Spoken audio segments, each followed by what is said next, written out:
Hello বন্ধুরা, কেমন আছে সবাই? আরও একটি নতুন মিনি ব্লগে তোমাদের সকলকে স্বাগত জানাই। গত 19th জানুয়ারি ছিল আমার মা বাবার 35th অ্যানিভার্সারি। বহুদিন থেকেই ভাবছি তোমাদের সাথে ব্লগটি শেয়ার করব, কিন্তু একদম সময় পাইনি যে এডিট করে তোমাদের সাথে শেয়ার করব। যাই হোক, আজ শেয়ার তবে করছি। 18th জানুয়ারি রাত 12টায় মা বাবার জন্য একটি ছোট্ট অ্যারেঞ্জমেন্ট করেছিলাম। জানো তো, আমার কাছে মা বাবার মুখের হাসির থেকে মূল্যবান বোধহয় আর কিছুই নেই, এবং আমার মনে হয় প্রত্যেকটি সন্তানের কাছেই তাই, তাই না? স্পেশালি আমরা যারা সিঙ্গেল চাইল্ড। তারপর মা বাবা রাতে ব্রাউনিটি কাট করলো, আর পরের দিন একটি ছোট্ট একদম সম্পূর্ণ পারিবারিক অ্যারেঞ্জমেন্ট করেছিলাম। তো তার জন্যই আমরা কিন্তু বেরিয়ে পড়েছিলাম।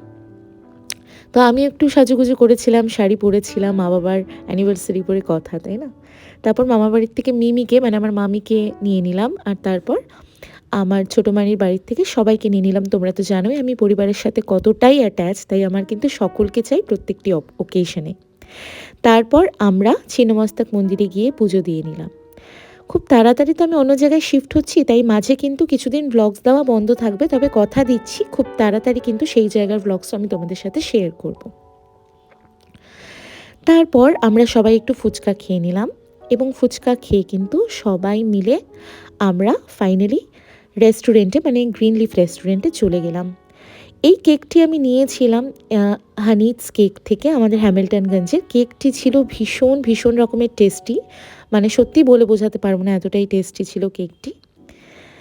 তারপর মা পাপাকে দিয়ে কেক কাট করাবো।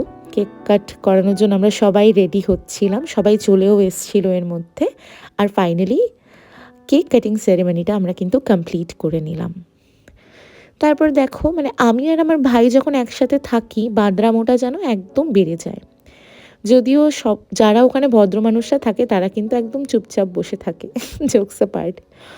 তারপর কিন্তু দুপুরবেলায় খাওয়া দাওয়াতে থালি নেওয়া হয়েছিল, সাথে ছিল চিংড়ি মাছের মালাইকারি, এবং তার সাথে আরও অনেক কিছুই ছিল। তোমাদের সবটাই আমি দেখাচ্ছি, আমার সবটা মনেও নেই।